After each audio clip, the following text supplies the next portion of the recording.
Bonjour, aujourd'hui je vais vous parler d'un sujet un peu spécial qui est l'hypersensibilité. Pour être plus précise, mon hypersensibilité. Donc j'ai questionné un peu sur les réseaux sociaux si ça vous intéresserait que j'en parle et comme vous avez répondu majoritairement oui, j'ai fait faire une petite série de vidéos sur ce sujet. Donc je m'appelle Laetitia, je suis coach de vie et praticienne en hypnose. Je guide les femmes vers l'épanouissement dans leur vie.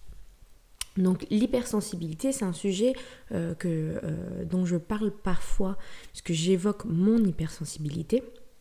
Mais comme vous avez été en demande d'en savoir un peu plus, j'ai décidé de faire ces vidéos. Donc il y aura trois vidéos normalement. La première, celle-ci, où je vais vous parler de mon enfance, adolescence, comment j'ai vécu l'hypersensibilité avant de découvrir que j'étais hypersensible, de mettre un mot sur l'hypersensibilité. La deuxième vidéo concernera ma découverte de l'hypersensibilité et le travail que j'ai fait sur notamment la gestion des émotions. Et enfin, la dernière vidéo, ce sera sur le fait d'être maman hypersensible, d'enfant hypersensible, donc un petit sujet particulier. Donc voilà, donc commençons depuis le début. Alors d'ailleurs, je tiens à préciser, je vais évoquer ici mes propres ressentis en tant qu'hypersensible. L'hypersensibilité peut être vécue de différentes façons selon les personnes. Donc là, il s'agit vraiment de mon expérience, même si souvent les hypersensibles se retrouvent dans plusieurs points quand quelqu'un raconte son hypersensibilité. Donc voilà, on va commencer au début de l'hypersensibilité, au début de ma gestion des émotions et de tout ce qu'englobe l'hypersensibilité. Donc l'hypersensibilité, c'est vraiment une surstimulation des sens, une surintensité des émotions. Donc ça fait seulement 4 ans que j'ai mis un mot sur cette hypersensibilité. Donc quand j'étais jeune, je ne savais pas que j'étais hypersensible. Et pourtant, j'ai très tôt remarqué une différence. Parce que je ne comprenais pas comment faisaient les autres pour gérer, comment ils faisaient les autres pour réussir à contenir les émotions que moi j'avais beaucoup de mal à contenir. Et j'avais aussi du mal à comprendre certains comportements des autres, notamment quand c'était question d'action visant à nuire à certaines personnes ou à nuire à la nature en général. C'est vraiment des notions que j'avais du mal à comprendre. Donc, toute petite, j'ai commencé à observer les autres pour essayer de comprendre. J'étais très très empathique, qui est souvent l'une des caractéristiques de l'hypersensibilité. Et donc, je comprenais pas qu'on puisse vouloir se moquer des autres ou faire du mal aux autres. C'était vraiment des notions qui me dépassaient totalement. Moi, j'avais l'impression d'avoir un fonctionnement très simple. Si l'autre est heureux, je suis heureuse. S'il est triste, je suis triste. Et je pensais que tout le monde fonctionnait comme ça, que tout le monde ressentait la tristesse des autres comme moi je la ressens. Parce qu'en fait, en étant hypersensible, on perçoit l'émotion des autres. Donc je sais pas à quoi c'est dû, si c'est dû au fait qu'on perçoit des micro-signes que d'autres ne perçoivent pas, par exemple, mais donc je ressentais énormément les émotions des autres, mais je pensais que tout le monde ressentait ça.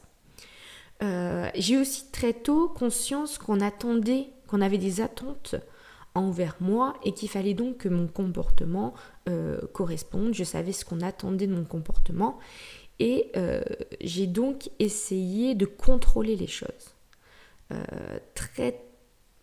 Très jeune, j'ai essayé de contrôler justement ces émotions parce que je pensais ce que je voyais des autres, c'était une maîtrise qu'ils avaient et que je n'avais pas de leurs émotions ou une compréhension que j'avais pas, quelque chose qui me manquait. J'avais cette notion de comment font les autres, de manque, de comment on doit se comporter, comment les autres réagissent à certaines situations. Et je me disais que j'étais censée réagir aussi comme ça, sauf que moi, je ne ressentais pas les choses du tout de la même façon. Donc, j'ai eu plusieurs discussions avec ma mère, et ma mère disait de moi, et dit toujours de moi, que quand j'étais petite, je démarrais très vite et je redescendais aussi rapidement. Ça m'a fait bizarre quand elle m'a sorti ça, parce qu'en fait, ma vision de moi, c'est tout à fait l'inverse. Comment moi je le vivais, c'est tout à fait l'inverse. Je faisais énormément d'efforts justement pour contenir mes émotions, pour contenir ce que je ressentais, pour essayer de maîtriser. J'avais toujours cette recherche de maîtrise que j'avais l'impression de voir chez les autres. Et donc, j'essaie de maîtriser, et forcément, c'est l'effet cocotte-minute. Donc, au bout d'un moment, forcément, ça explose. Et je pense que, du coup, c'est cette vision qu'avait ma mère de l'explosion, mais elle ne voyait pas tout l'effort et le contrôle que j'avais fait bien avant cette explosion.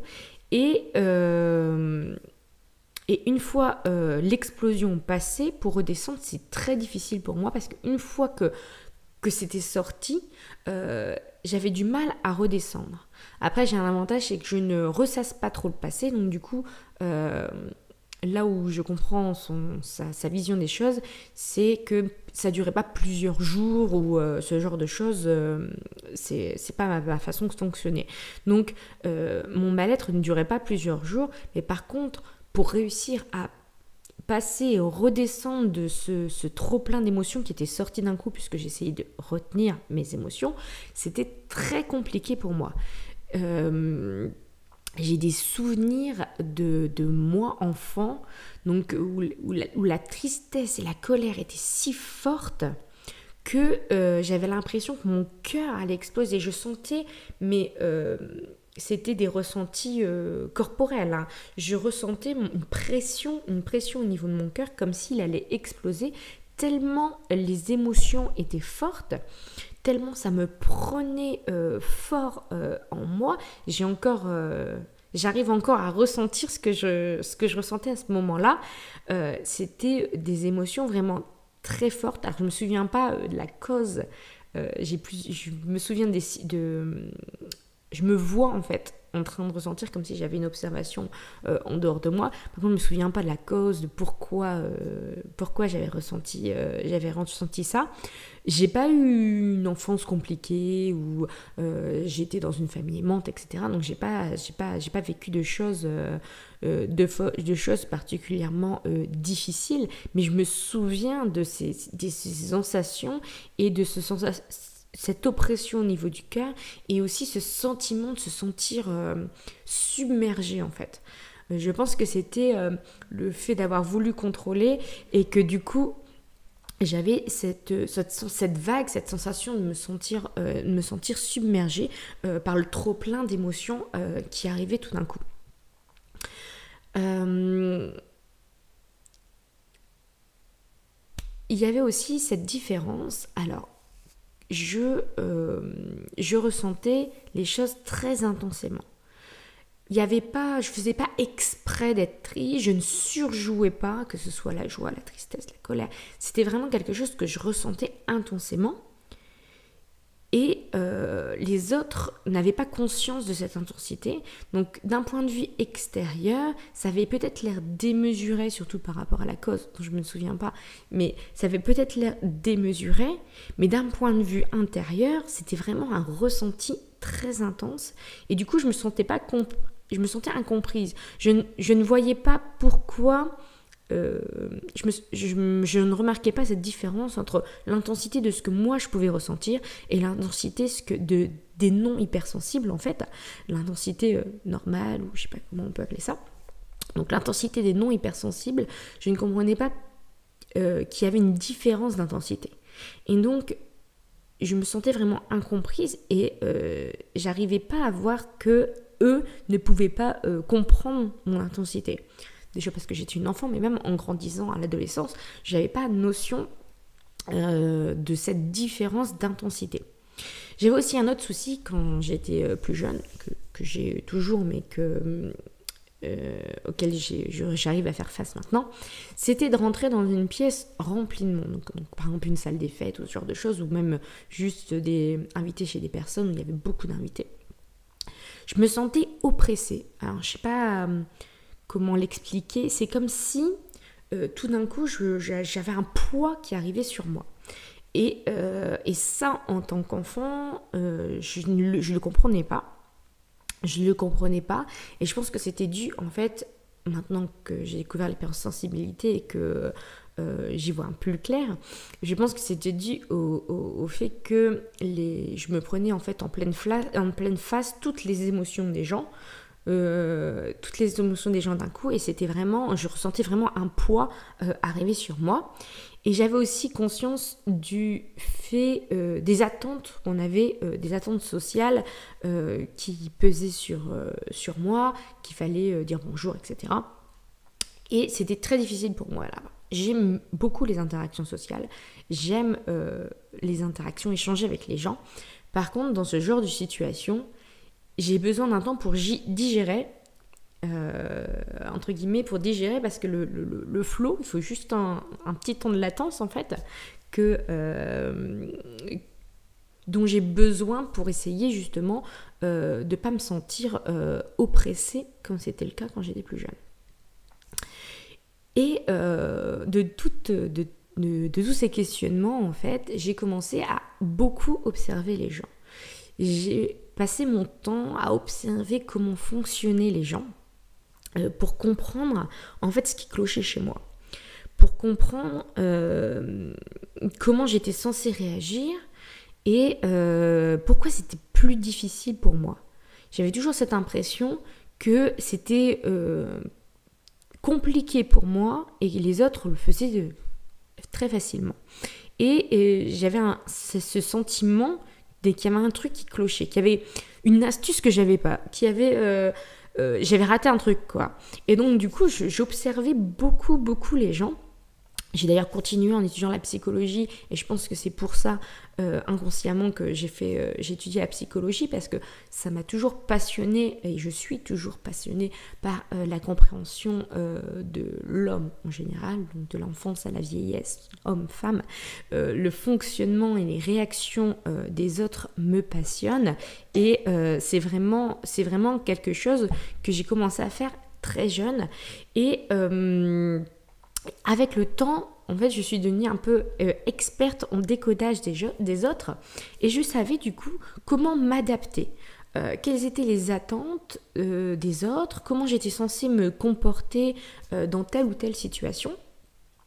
Et je me suis donc parfaitement fondue dans la masse, tout en étant consciente en fait que je jouais un rôle et que j'essayais sans cesse de m'adapter en fait, et pas ça me demandait un effort en fait, ça me demandait même si à force je le faisais très très rapidement, et donc du coup c'était de plus en plus facile pour moi de savoir comment me comporter.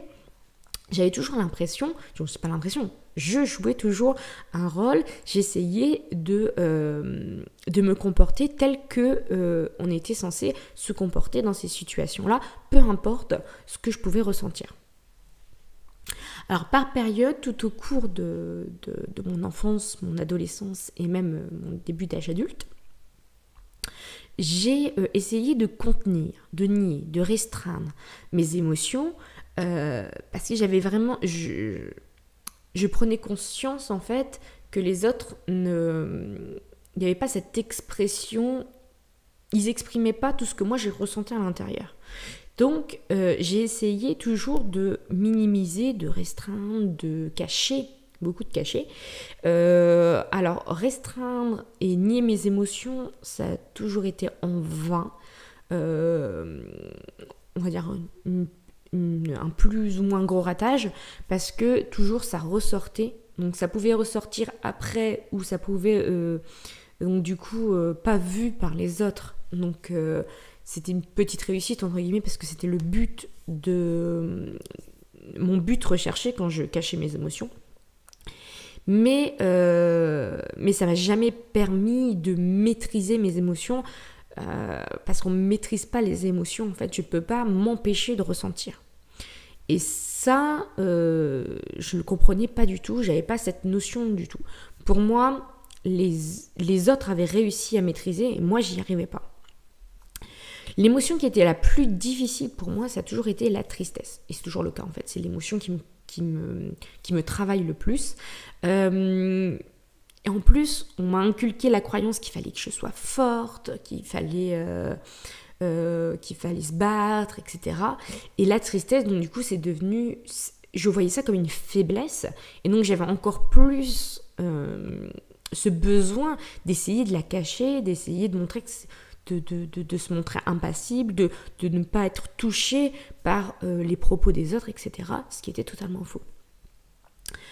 Donc ça, c'est pour les émotions. Côté sens, alors j'ai toujours eu un ouïe très développé. On vivait dans une maison à 2 étages et j'entendais toujours les conversations du bas en étant tout en haut, etc. C'était un peu... c'est toujours été source de plaisanterie avec mes parents, que j'entendais toujours très très bien. C'est d'ailleurs très pratique d'avoir une oreille qui traîne partout pour se suradapter, parce que c'est ce que je faisais, je me suradaptais. Ça me demandait beaucoup de travail, mais c'est exactement ce que je faisais. Et j'ai aussi une très bonne vue, j'ai toujours eu une très très bonne vue. J'ai toujours eu... 12 sur 10 ou des trucs comme ça sur les tests des vues, etc. Et une sensibilité à la lumière. Donc d'ailleurs maintenant c'est un point que je fais très attention. Donc une sensibilité élevée à la lumière et une très très bonne vue. Certains bruits aussi m'énervent beaucoup, les hypersensibles comprendront. Surtout des petits bruits que d'autres n'entendent pas ou ne prêtent pas attention. Moi je vais entendre que ça et ça va vraiment me perturber, me gêner.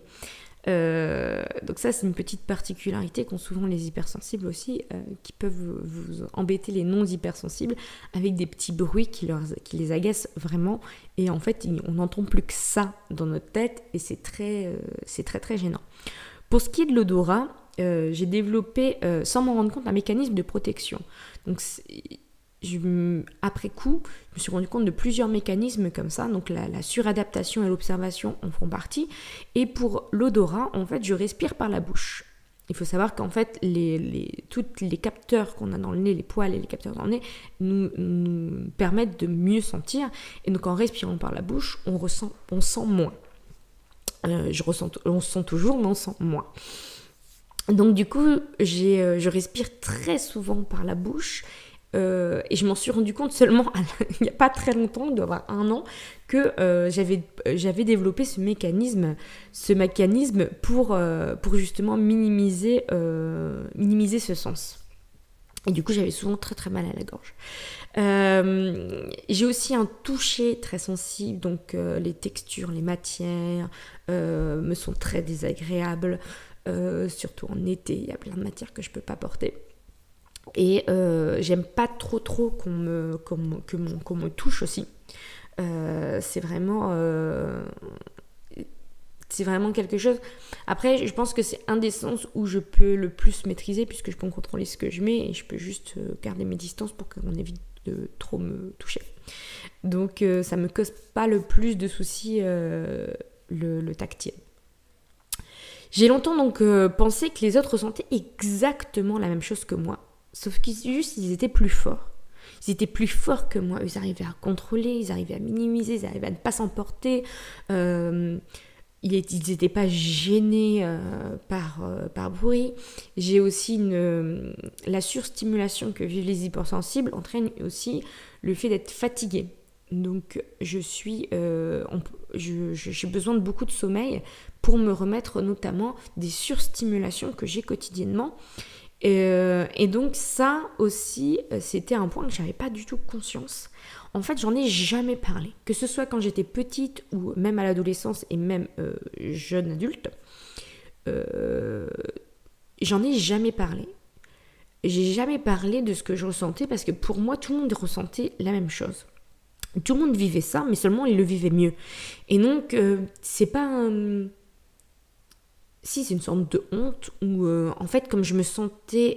J'avais l'impression de rater quelque chose. Vous me direz, j'aurais pu demander, comme ça, je me serais rendu compte que je ratais rien. Mais j'avais l'impression d'avoir raté quelque chose et donc au lieu de questionner les autres pour me rendre compte de ces différences ou de questionner mes parents pour se rendre compte de ces différences, j'ai juste cherché par moi-même pour essayer de trouver comment faire. Ce que je n'ai pas trouvé du tout et tout ce que j'ai pu tester a pu minimiser où je me suis, si j'ai réussi, je me suis suradaptée, les gens ne s'en sont pas rendus compte, mais j'ai jamais réussi forcément ni à minimiser mes sens, ni à minimiser mes émotions. Puisque je peux pas, c'est un ressenti, c'est quelque chose de physique, c'est physiologique, l'hypersensibilité. Donc on ne peut pas minimiser. Donc j'en ai vraiment jamais parlé. Peut-être que si j'avais évoqué avec mes amis les émotions, genre truc, je me serais rendu compte en fait de cet écart, de ressenti. Mais je suis même pas sûre que ça m'aurait aidé parce que je me serais demandé pourquoi moi je ressentais plus fort les choses et je me serais pas dit il y a toute une partie de la population qui est comme toi. Donc demain je vais vous raconter justement comment j'ai découvert que j'étais hypersensible, comment j'ai mis un mot sur cette hypersensibilité et un petit peu aussi avant l'âge adulte comment je l'ai vécu aussi parce que ça a un petit peu modifié ma vision des choses. Et dans la prochaine vidéo je vous expliquerai aussi le travail que j'ai fait sur moi, donc vis-à-vis de cette hypersensibilité, le travail que j'ai fait sur les émotions. Et pour tout ça, pour m'amener maintenant vraiment à considérer l'hypersensibilité comme une chance d'être hypersensible. Moi, je le vois vraiment comme une chance d'être hypersensible et le voir comme une force et plus comme un défaut, une faiblesse, quelque chose que j'avais raté en fait. Donc voilà pour cette première partie sur l'hypersensibilité. N'hésitez pas à me laisser vos commentaires si vous en avez des questions. Si vous voulez qu'on en parle en privé, on peut en parler par message aussi. Et donc je vous dis à la prochaine vidéo pour en savoir un peu plus.